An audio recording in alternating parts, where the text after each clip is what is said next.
यामिनीताई, तुमच्या हातात मला अनेक धागेदोरे दिसतात, पण शिवबंधन कुठे दिसत नाहीये.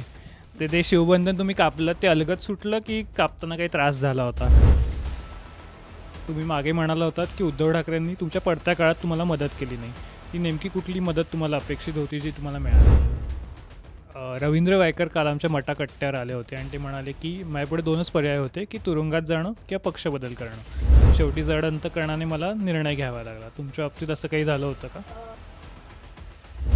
आणि आता एक मध्यंतरी आकडेवारी होती की जेव्हा एजन्सीजचा जो वापर आपण गैरवापरबद्दल म्हणतोय, 95% तर विरोधी पक्षातलेच नेते आहेत आणि फक्त 5% सत्ताधाऱ्यातले असतील. 95% विरोधी पक्ष म्हणजे थोडक्यात तर असंच चाललं आहे ना. म्हणजे आणि आता त्याचा परिपाक काय दिसतो, तर त्यांच्यामागे ईडी वगैरे लावली की भाजपचं सरकार येतं तिकडे, ते लगेच इथे शिफ्ट होतात. हे राष्ट्रवादीचं पण बघितलं, हे शिवसेनेतल्या नेत्यांचं पण बघितलं. ज्यांच्या मागे ईडी CBI लागली, IT लागली, ते लोक इकडे आलेत. तर ईडी CBIचा असा वापर केला जातोय, हे आकडेवारीतूनच जवळपास स्पष्ट होत आहे. याबद्दल तुम्हाला काय वाटतं?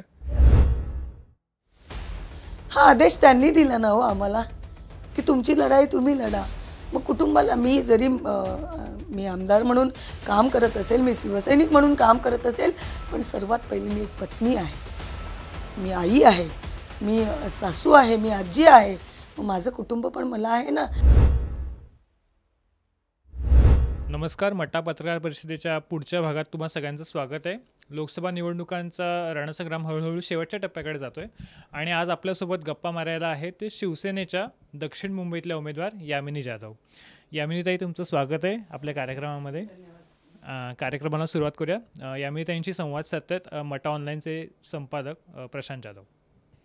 यामिनीताई, तुमचं स्वागत मटा पत्रकार परिषदेत. दक्षिण मुंबईसाठी यामिनी जाधव हे नाव आलं तर सर्वांना आश्चर्याचा धक्का बसला, कारण की या सीटसाठी अनेक दिग्गज रांगेमध्ये उभे होते.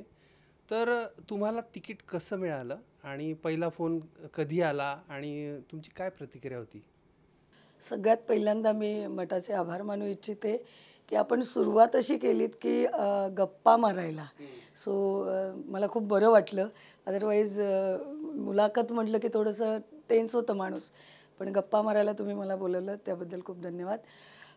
मला वाटतं ज्या दिवशी फोन आला CM साहेबांचा मला, त्या दिवशी मलाही तो आश्चर्याचा धक्का होता, कारण या रांगेत मी कुठेही नव्हते. ऑफकोर्स यशवंत जाधव साहेबांचं नाव होतं त्याच्यामध्ये, पण माझं नाव डिक्लेअर झाल्यानंतर मला खरंच आनंदही झाला की एक महिलेला इतक्या छान संधी दिली जाते. म्हणजे जे मोदी सरकार म्हणतं आहे की महिला सबलीकरण, हे खरंच कुठेतरी त्याचं अंमलबजावणी होताना दिसते आणि खूप आनंद झाला त्या गोष्टीचा. तुमच्यासमोर 2 टर्मचे खासदार अरविंद सावंत आहे, तर हे आव्हान तुम्हाला कसं वाटतंय? मुळात मला आव्हान एक असतं की आपण परीक्षा ज्यावेळेला देतो त्यावेळेला हुशार विद्यार्थी असला तरी त्याला थोडं tension, back of the mind त्याच्या टेन्शन असणं गरजेचं आहे आणि तेवढंच ते असणे गरजेचं असणं इतकंच टेन्शन आहे. अदरवाईज निवडणुकीसारखं घ्यायचं असतं. कोणाच्या किती टर्म झाल्या तर मी काउंट केलं तर माझंही मला वाटतं 2 टर्म झालेले आहेत. एक नगरसेवक म्हणून माझी टर्म झालेली आहे आणि नगरसेवक म्हणून काम करताना मी केवळ माझ्या वॉर्डपुरतं सीमित काम केलेलं नाही आहे. प्रश्न माझ्या वॉर्डपुरते उभे केलेले नाही आहेत.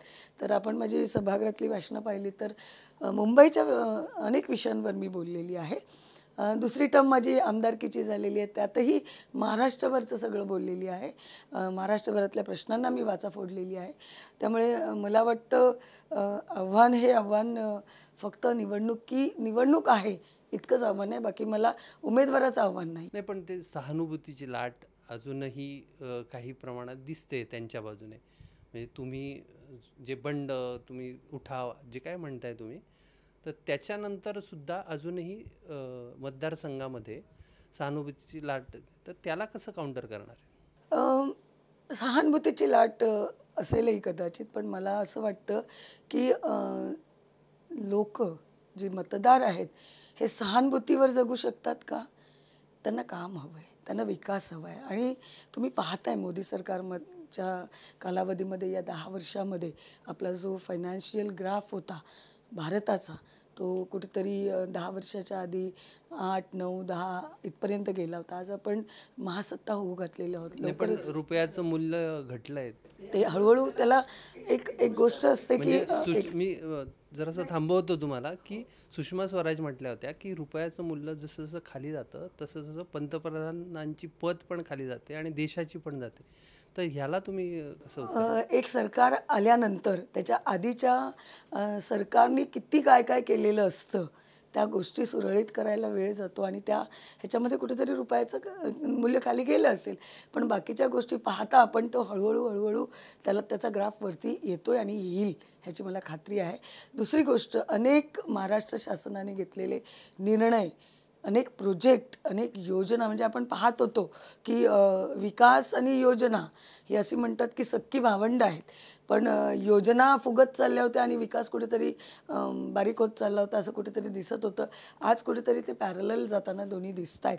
म्हणजे आपण बघा ना की महालक्ष्मीला जर आम्ही 60 कोटीचं त्याचा जीर्णोद्धारासाठी दिलं आहे, तर आपण हाजी अलीला सुद्धा दिलं आहे, मुंबादेवीला सुद्धा दिलेलं आहे. जे हॉस्पिटलसारख्या हॉस्पिटल, जे लोक म्हणतात की महाराष्ट्रातलं प्रख्यात हॉस्पिटल, मी जगविख्यात म्हणेन त्याला, कारण ज्या पद्धतीनं तिथे उपचार पद्धती केली जाते, अनेक MD हे जे हॉस्पिटलमधनं त्यांचं जे पहिलं MBBS झालेलं असतं हे जे हॉस्पिटलमधनं झालेलं आहे. आणि म्हणून मला अभिमान आहे की मी ज्या मतदारसंघाचं प्रतिनिधित्व करते त्याच्यामध्ये जे हॉस्पिटल आहे, आज तिथे आपल्या गायडन मिनिस्टर, आपले जे पालकमंत्री आहेत, त्यांनी अद्यावत अशी वॉर्ड्स बनवलेली आहेत. म्हणजे आपण तिथे गेल्यानंतर आपल्याला हिंदूजा, ब्रिज कँडी आणि बॉम्बे हॉस्पिटलचा फील येतो. पेशंट खुश आहेत. आणि त्या पलीकडे जाऊन मी सांगेन की जो माननीय मुख्यमंत्री महोदयांनी एक योजना जाहीर केलेली आहे की शासनाच्या हॉस्पिटलमध्ये किंवा रुग्णालयात येणाऱ्या प्रत्येक नागरिकाला त्याची फायनान्शियल कंडिशन न बघता मोफत उपचार केले जातील. याच्यापेक्षा मला वाटतं सिंपती महत्त्वाची आहे लोकांना. आणि sympathy, how long you will take the sympathy, त्याला एक लिमिट असते. सिंपतीवर त्यांना भाकरी मिळत नसते, त्यांना रोजगार मिळत नसतो, त्यांचा विकास होत नसतो. त्यांना मुंबई, ज्याला लोक आई समजतात आपल्या मुंबईला, कारण आई म्हणजे जी आई आपल्याला जन्म देते, जगवते, आपल्याला आपलं करिअर देते. आज मुंबई अनेक करोडो लोकांना करिअर देते. त्या मुंबईचं सुशोभीकरण होत आहे. त्याचा डीप क्लीन ड्राईव्ह हे सुशोभीकरणावरनं पण आता त्याच्यावर टीका केली आहे की म्हातारीला नटवलं जाते. का हो, म्हातारीला नटण्याचा अधिकार नाही आहे का? आहे ना, का नाही आहे? प्रत्येकाला नटण्याचा अधिकार आहे. आणि दरवर्षी सुशोभीकरणाच्या नावाखाली किंवा खड्डेमुक्त मुंबई करण्याच्या नावाखाली करोडो रुपये घालण्यापेक्षा जर एकदाच त्याच्यावर त्या कुठली तरी चांगली उपाययोजना करून जर चांगलं होत असेल तर वारंवार ह्या गोष्टी करणं मला वाटतं आपल्याला टाळता येईल. अनेक निर्णय झाले या 2 वर्षाच्या सरकारमध्ये. महिलांसाठी निराधार केंद्र उभी राहिली, ज्येष्ठ नागरिकांसाठी अनेक उपक्रम सुरू झालेले आहेत. महिलांना STमध्ये, म्हणजे महिला आता नवऱ्याला सांगतात की तू गरीबच बाबा, ग्रामीण ठिकाणच्या महिला, पण मला अर्ध्या तिकिटामध्ये मी जाऊन काम करून येते तालुक्याला. 75 वर्षाच्या वरचे जे ज्येष्ठ नागरिक आहेत त्यांना फ्री प्रवास झालेला आहे. 60 वर्षाचे ज्येष्ठ नागरिक आहेत त्यांनासुद्धा 50% मोफत झालेलं आहे. किती योजना सांगू, आणि किती लोकांना या योजनांचं त्यांना तो असा एक पर्वणी झालेली आहे. आणि त्या पर्वणीला ते खूप सकारात्मकदृष्ट्या घेतात आणि त्याचा लाभ घेतात असं मला वाटतं. अनेक गोष्टींचं तुम्ही बघितलं, सामुपदेशक केंद्र, महिलांसाठी सामुपदेशन केंद्र ही नुसती नावाला उघडली गेली होती, आज ती होत आहेत. आपला दवाखाना, साहेब, आपला दवाखाना हा माणसाने ना, आपला माणूस नुसतं राहून स्वतःला बोलून जमत नसतं, तो आपला माणूस बनलं पाहिजे. आणि आपला माणूस केवळ कामाने बनत नसतो, काम हे केलंच पाहिजे, पण आपला माणूस हे समोरच्याला खरंच आपला वाटला पाहिजे.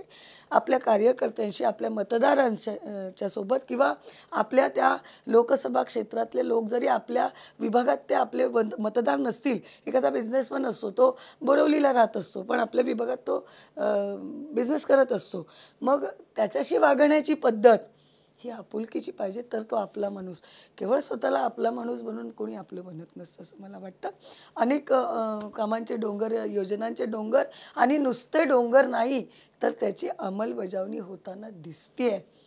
मोदी साहेबांनी महिला सबलीकरण जे म्हटलंय त्या सबलीकरणाअंतर्गत महिलांना अनेक रोजगार मिळवून दिलेले आहेत. मी माझ्याच विधानसभा क्षेत्रामध्ये जवळजवळ 40 महिला बचत गटांना फूड ट्रक वाटलेले आहेत. महिला स्वतःच्या पायावर उभ्या राहत आहेत. तरुण वर्ग आहे जो आता बऱ्याचशा तरुण वर्गाचा कल हा नोकरी न करण्याकडे असतो आणि मग त्यांना रोजगार सुरू करायला स्लम आहे, जसं स्कायस्क्रॅपर आहेत साऊथ मुंबईमध्ये तसं स्लम आहे, चाळी आहेत आणि त्यांच्याकडे एखादं 10,000चं किंवा 5 लाखाचं भांडवल उभं करताना त्यांच्या नाकीनं वेतात. आईवडिलांना दागिने गहाण ठेवायला लागतात. मग अशा वेळेला यांनाही जे भांडवल लागतं ते उपलब्ध केलं जातं आहे. म्हणजे त्याच्या सबसिडी देऊन, अनुदान देऊन ते उपलब्ध करून दिलं जातं आहे. बिसाइड्स तरुणांनी पुढे येऊन त्याचा लाभही घेतला पाहिजे. कारण एखाद्या जांभळाच्या झाडाखाली झोपलेला, खाट टाकून झोपलेल्या माणसासारखं वागून सुज्ञ नागरिक बनता येत नाही. की बाबा रस्त्याने एखादा माणूस चालला आणि जांभळाच्या झाडाखाली झोपलेला माणूस म्हणतो, ए बाबा जरा इकडे, माझ्या मिशीवर जांभूळ पडलं आहे, जरा धक्का मारानी माझ्या तोंडात घाल. असं नसतं. आपल्याला तो प्रयत्न तेवढा केला पाहिजे आणि अनेक योजना या लोकोपयोगी आहेत. मी माननीय मुख्यमंत्री महोदयांना नेहमी म्हणते की ते एक साधं कार्यकर्ता म्हणून वावरतात.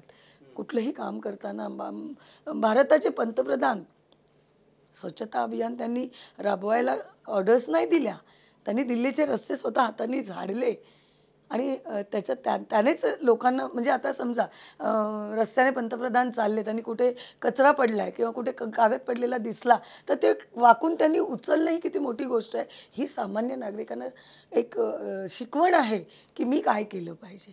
सो या गोष्टी बदल आहेत आणि सिंपती कुठपर्यंत चालेल असं मला वाटतं. सरकारच्या कामाचा लेखाजोखा मांडल्यानंतर तुम्हाला जरा वेगळ्या मुद्द्याकडे घेऊन येतो मी. मनसेचे अध्यक्ष राज ठाकरे यांनी 1 वर्षांपूर्वी बरोबर यशवंत जाधव यांचा जाहीर उद्धार केला होता त्यांच्या गैरव्यवहारांवरून, संपत्तीवरून वगैरे. आणि आता तेच राज ठाकरे आता तुम्हाला मदत करणार आहेत. तुम्ही आता राज ठाकरेंची भेट घेतलीत, त्यावेळेस तुमच्या दोघांचं काय बोलणं झालं, काय भावना होत्या दोघांच्या पण? खरं तर आम्ही ते महायुतीतले घटक पक्ष आहेत आणि त्यांचा आशीर्वाद घ्यायला गेलो होतो. त्यांनी आम्हाला आशीर्वाद दिलेला आहे. नो डाऊट राजकारणात किंवा सामान्य जीवनातसुद्धा आरोप हे होत असतात. आरोप झाले म्हणून माणूस गुन्हेगार ठरत नसतो, नाहीतर मग न्यायालयानं बंद पडली असती ना, न्यायालयांचं कामच उरलं नसतं. त्यामुळे आरोप प्रत्यारोप होत असतात. त्याच्यामध्ये याचा अर्थ असा नसतो की आम्ही गुन्हेगार ठरलोत. राहिला प्रश्न राजसाहेबांचा, तर कुठे त्यावेळेला जी परिस्थिती होती त्याच्यात त्यांच्याही कदाचित तसं त्यांना वाटलं असेल, पण त्याच्यानंतर त्यांनी आम्हाला पाठिंबा देणं याचाच अर्थ आहे त्यांना आम्ही नरेंद्र मोदींसाठी फक्त पाठिंबा दिला असं त्यांचं म्हणणं आहे. नरेंद्र मोदींची मी उमेदवार आहे. त्यांनी नरेंद्र मोदी साहेबांनी जाहीर केलेल्या महायुतीची मी उमेदवार आहे, म्हणजे त्यांचा आपसुकच बाय डिफॉल्ट पाठिंबा मला आहेच ना. म्हणजे म्हणजे आपलं म्हणणं आहे का की त्यांनी मला नाव घेऊन यामिनी जाधवांना माझा पाठिंबा आहे, कारण माझ्या रॅलीमध्ये मनसेचे कार्यकर्ते तेवढेच जोमाने प्रचार करताना दिसत आहेत आणि त्यांना आपापली दिलेली जबाबदारी ते नेटाने पार पाडत आहेत. यामिनीताई, तुमच्या हातात मला अनेक धागेदोरे दिसतात, पण शिवबंधन कुठे दिसत नाही आहे. ते शिवबंधन तुम्ही कापलं ते अलगद सुटलं की कापताना काही त्रास झाला होता? असं कुठलाही पाश आपण ज्यावेळेला तोडतो त्यावेळेला मनाला खूप त्रास होतो. यशवंत जाधव साहेबांबद्दल बोललं गेलं तर वयाच्या 17 वर्षापासून ते शिवसेनेत होते, आजही ते शिवसेनेत आहेत. पण एका नेतृत्वाची आपल्याला सवय लागलेली असते. त्या नेतृत्वाला आपण मानत असतो, त्या नेतृत्वाच्या आदेशाखाली आपण काम करत असतो. आपण अनेक त्यांचे आदेश कुठलाही मागचा पुढचा विचार न करता, कुटुंबाचा विचार न करता आपण पाळत असतो आणि मग ते पाश तोडताना त्रास हा होतो. पण त्रास होतो म्हणून कुठलीही गोष्ट, चुकीची गोष्टच किती दिवस सहन करत राहणार. शिवबंधन बांधल्यानेच आपण शिवसैनिक ठरतो असं मला वाटत नाही. बाळासाहेबांनी कुठलं शिवबंधन बांधण्याची बाळासाहेबांना गरज पडली नव्हती. बाळासाहेब स्वतः एक शिवबंधन होते. त्यांचं कर्तृत्व एक शिवबंधन होतं आणि ते हिंदू हृदय सम्राट आहेत. सेनाप्रमुख आहेत आणि कायम ह्या विश्वामध्ये चंद्रसूर्य राहतील तोपर्यंत तेच शिवसेना प्रमुख आणि हिंदू हृदय सम्राट राहणार. त्यामुळे मला वेगळं शिवबंधन बांधण्याची गरज नाही. अर्थात धागेदोरे आपण विचारत असाल तर मी अनेक मंदिरांना भेट देते, पुजाऱ्यांना मी त्यांचा आदर करते, देवाचा आदर करते, देवाला मानते. त्यामुळे पुजाऱ्यांनी बोलल्यानंतर आपल्याला त्यांच्यासमोर नतमस्तक व्हावं लागतं. तुम्ही मागे म्हणाला होतात की उद्धव ठाकरेंनी तुमच्या पडत्या काळात तुम्हाला मदत केली नाही. ती नेमकी कुठली मदत तुम्हाला अपेक्षित होती जी तुम्हाला मिळाली नाही? मी पर्टिक्युलर कोणाचं नाव घेणार नाही. मी असं म्हणेन प्रत्येक पक्षाचं जे नेतृत्व असतं या नेतृत्वाच्या आदेशाखाली पक्ष चालत असतो. आणि ज्यावेळेला आपण म्हणतो माझं कुटुंब माझी जबाबदारी, इट डझंट मीन तुमचं कुटुंब. ज्यावेळेला पक्षाला आपण म्हणतो माझं कुटुंब, हा अटायर असतो, तो अटायर मला असं वाटतं की त्या कुटुंब म्हणजे प्रत्येक शिवसैनिक तुमचं कुटुंब असतं. तुमच्या शिवसैनिकांनी तुम्हाला हातात कधी झेंडा घ्यायला नाही लावला हो, तुम्हाला आंदोलनं करायला नाही लावली. शिवसैनिक पोलिसांना सामोरे गेले, लाटाकेटांना सामोरे गेलेत तुम्हाला जपण्यासाठी, बाळासाहेबांचे वारसात म्हणून जपण्यासाठी. मग असं असताना तुमचं कर्तव्य काय आहे? मी एक उदाहरण देऊ इच्छिते की 1984 सालची जी दंगल झाली होती, ह्या दंगलीमध्ये अनेक शिवसैनिकांना जेल झाली होती. पण त्या काळामध्ये बाळासाहेब त्यांच्या पाठीशी उभे राहिले ना, त्या सगळ्यांना सही सलामत बाहेर काढलं. हे काय होतं? हे शिवबंधन होतं जे मनाने मनाशी बांधलेलं होतं. बाळासाहेबांनी प्रत्येक शिवसैनिकाशी बांधलेलं होतं. आणि ते पाठीशी उभं राहणं, हा माझा हे म्हणणं, हे माझं कुटुंब आहे हे म्हणणं, ते खूप मॅटर करत होतं. पण त्याच्यानंतरच्या काळामध्ये अनेक प्रसंग अनेकांवर आले. त्यांना असं बोललं गेलं की आम्ही तुमच्या पाठीशी आहोत. त्यावेळेला पाठीशी उभं राहण्याची गरज नसते, सोबत उभी राहण्याची गरज असते. किंबहुना 2 पावलं पुढे राहायची गरज असते. आपल्या शिवसैनिक ज्यावेळेला स्वतःवर वार घेतात तुमच्यासाठी, त्यावेळेला असा प्रसंग आला तर तुम्ही 2 पावलं पुढे येऊन तुमच्यावर वार घ्यायचा असतो. वार म्हणजे तलवारीचा नव्हे, जे काय संकट आलेलं असतं ते तुम्ही तुमच्यावर घ्यायचं असतं. आणि मग अशा वेळेला एखाद्या शिवसैनिकाने झोकून देऊन तुमच्या आदेशाचं पालन केलेलं असतं आणि त्या झोकून देण्यामुळे तो अडचणीत आलेला असतो.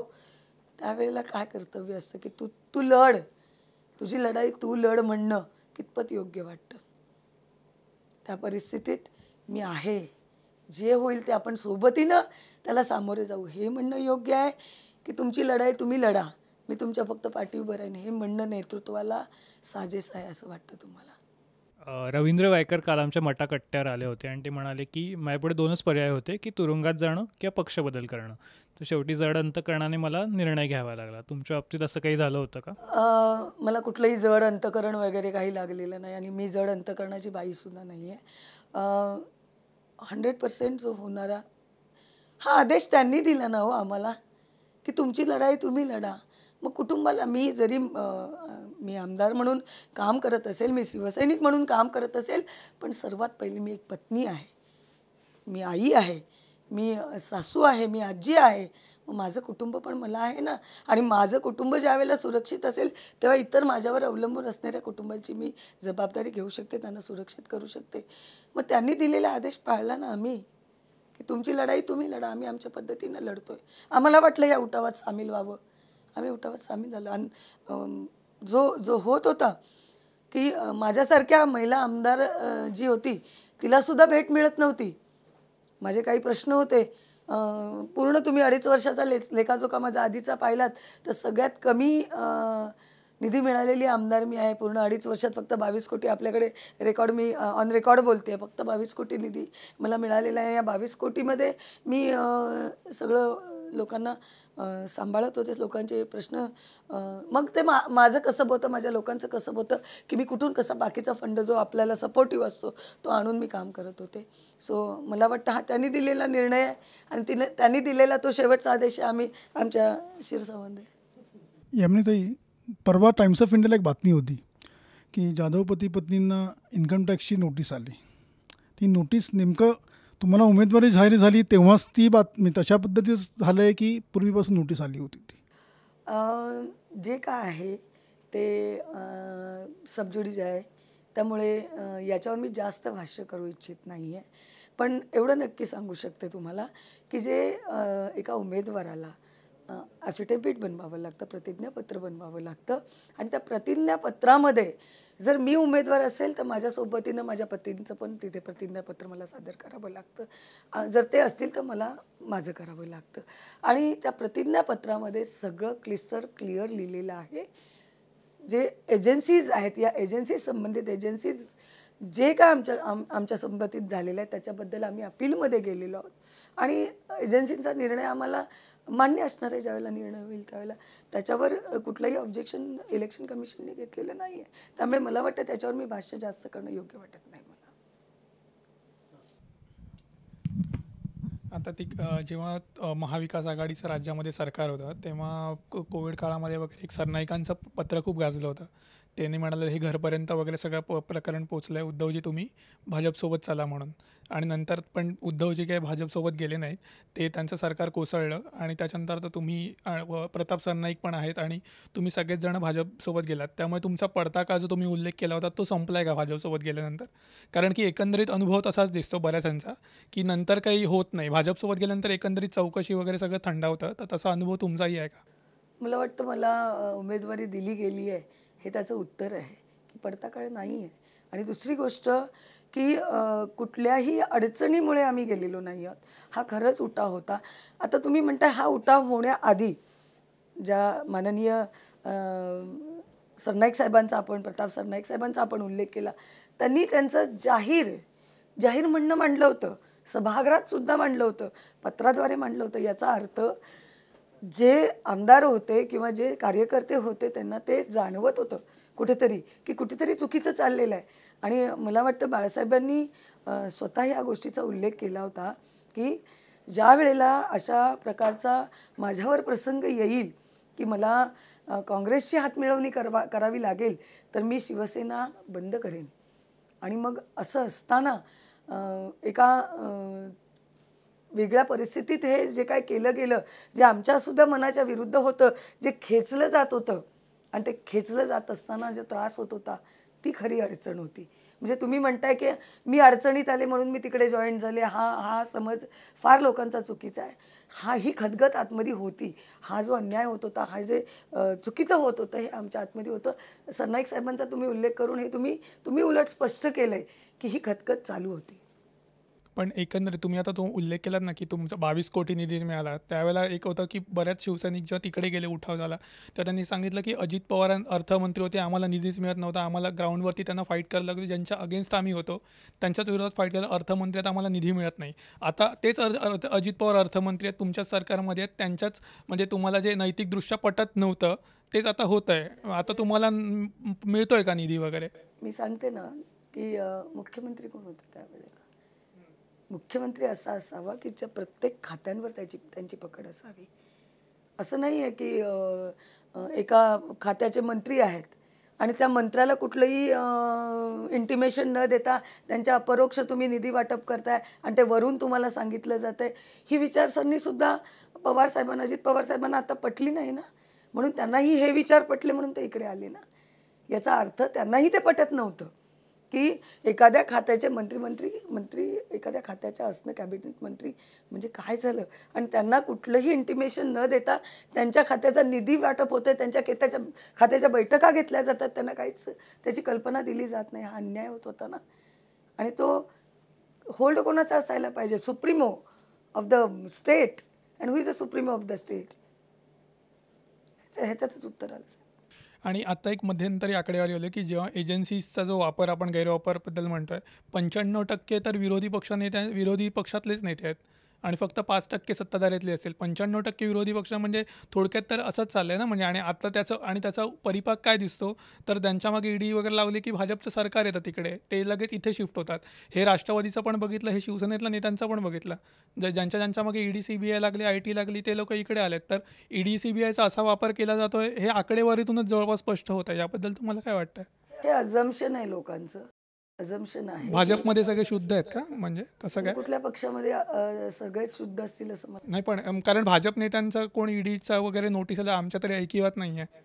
मला वाटतं हा प्रश्न तुम्ही भाजप नेत्यांना विचारला तर. हा, ते म्हणतात की आम्ही त्यांना विचारलं तर ते म्हणतात की नाही, ही आमची राजकीय तडजोड होती. अजित पवारांबद्दल पण त्यांना फार काही उत्तरं देतात येत नव्हती. किरीट सोमय्याच आले होते. अजित पवार साहेब फडणवीस साहेब हे त्यांच्या पक्षाचे नेते आहेत, प्रमुख नेते आहेत.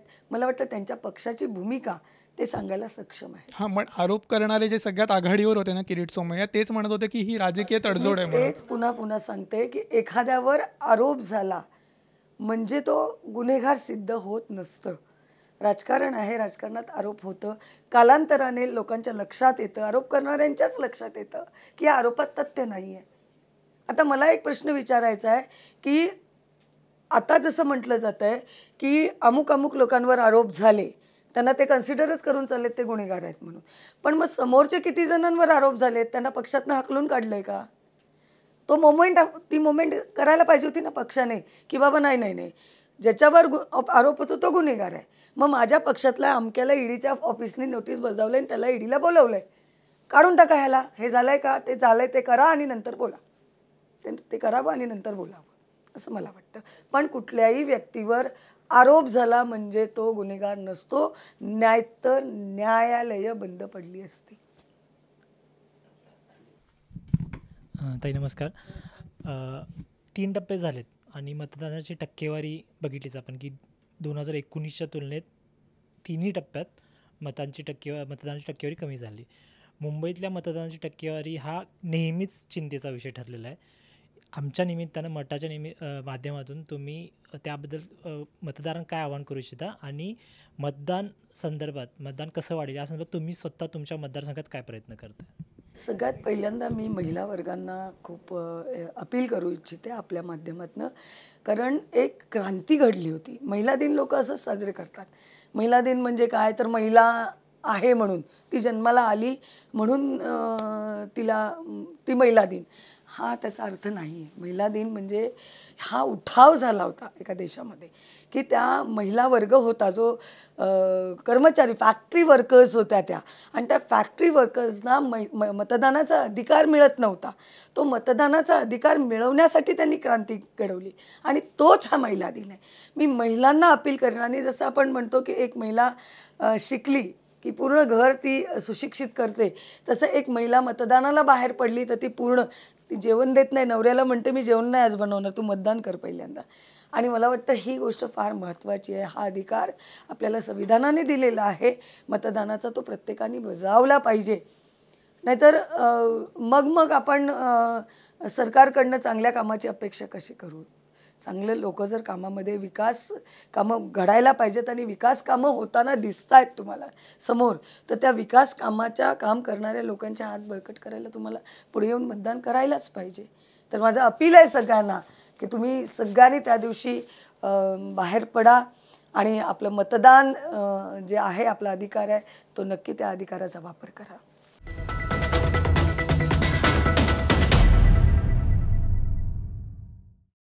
मुलाखतीमध्ये आपण आता पुढच्या राऊंडकडे वळूयात. आम्ही काही तुम्हाला फोटो दाखवतो, त्या फोटोंबद्दल, त्या व्यक्तींबद्दल तुम्हाला तुमच्या काही भावना आहेत त्या 2 वाक्यात व्यक्त करा.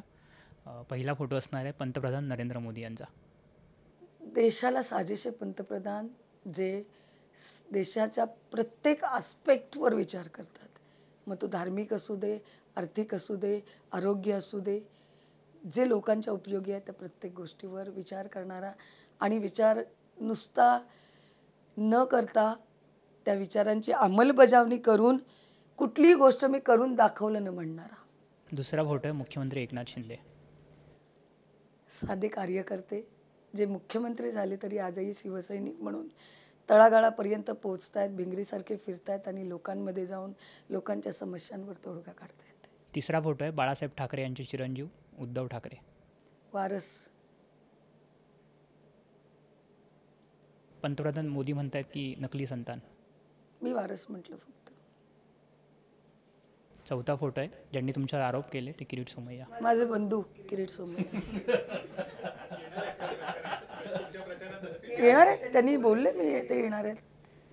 अच्छा. आणि 5वा फोटो आहे यशवंत जाधव.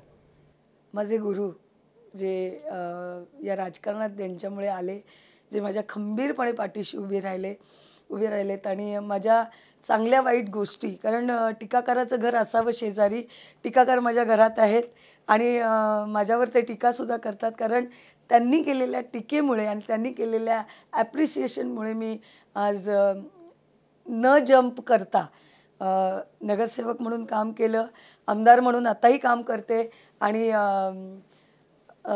खासदारकीची उमेदवारी मला मिळालेली आहे आणि मला पूर्णपणे विश्वास आहे. कारण एक भावना आपल्याला बोलून दाखवावीशी वाटते की 25 वर्षानंतर ह्या साऊथ मुंबईला जयवंतीबेन मेहतानंतर एक महिला उमेदवार मिळालेल्या आहेत. त्यांचं कार्य खूप महान आहे, खूप महान आहे. मी कदाचित त्यांच्यापर्यंत पोहोचू शकणार नाही, पण इतका शब्द आपल्या मठाच्या मार्फत मी लोकांना देऊ इच्छिते की जयवंतीबेन मेहताच्या कार्याला कुठेही धक्का लागणार नाही. इतकं काम माझ्याकडनं जरूर येईल, जरूर होईल.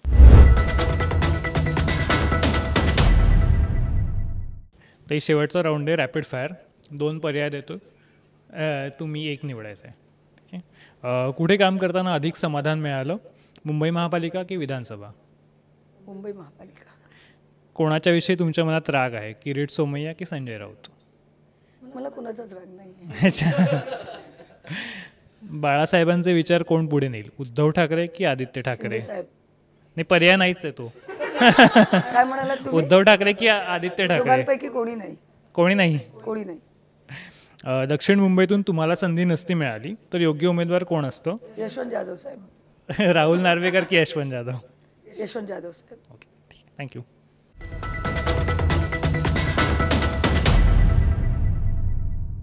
राजकारणात काही गोष्टी अशा वरवर कानावर येतात. तर आपला एक राऊंड आहे, ऐकलं ते खरं आहे का. तर यामिनी जाधव यांना लोकसभेची उमेदवारी नको होती, पण शिंदे साहेबांनी आदेश केला, त्यामुळे तुम्हाला घ्यावी लागली. ऐकलं ते खरं आहे का? खरं आहे. आरोप आणि चौकशीनंतर उद्धव ठाकरेंना सांगूनच तुम्ही शिंदे गटात गेल्या, हे खरं आहे का? उद्धव ठाकरेंच्या आदेशाने मी गेलेलो आहोत. त्यांनी तुमची लढाई तुम्ही लढा म्हणून सांगितलं, त्यामुळे ते खरं आहे. विपरीत परिणाम होऊ नये म्हणून किरीट सोमय्यांना पक्ष प्रचाराला म्हणजे तुमच्या प्रचाराला बोलू नये अशी अट तुम्ही पक्षासमोर घातली. इनफॅक्ट त्यांनी माझ्या प्रचाराला यावं अशी मी अट घालेन. शिंदे गटात प्रवेश केल्यानंतर ईडीच्या चौकशा मंदावल्या, हे खरं आहे का? हे चुकीचं आहे, हे खरं नाही. यामिनी जाधव यांना शिंदेंच्या शिवसेनेकडून पहिल्या मंत्री म्हणून मान मिळावा असं वाटत होतं का? नाही, मला आमदार म्हणून मी 288 जणांमध्ये या महाराष्ट्राच्या सगळ्यात पवित्र जागी मी जाऊन बसलेली आहे. मला संधी मिळालेली आहे. मला वाटतं हीच गोष्ट माझ्यासाठी खूप मोठी आहे. आणि काम मंत्री राहून करा किंवा आमदार बनून करा, तुम्हाला लोकांसाठी काम करायचं. पण तुमच्या पक्षाकडनं एकाही महिलेला मंत्रिपद मिळालं? आधीच्या पक्षाकडनं कोणी दिलं होतं? नव्हतं दिलेलं, त्यामुळे अपेक्षा नव्हती. तर या होत्या यामिनी जाधव. यामिनीताई, तुम्ही मटा पत्रकार परिषदेत सहभागी झालात आणि आमच्या प्रश्नांना अत्यंत मनमोकळेपणाने उत्तर दिली, त्याबद्दल धन्यवाद. आणि पुढील निवडणुकांसाठी तुम्हाला खूप खूप शुभेच्छा. मटाने मला इथे बोलून मला गप्पा मारण्याची संधी दिली, त्याबद्दल मी त्यांच्या सगळ्या मटा टीमचे धन्यवाद मानते. धन्यवाद.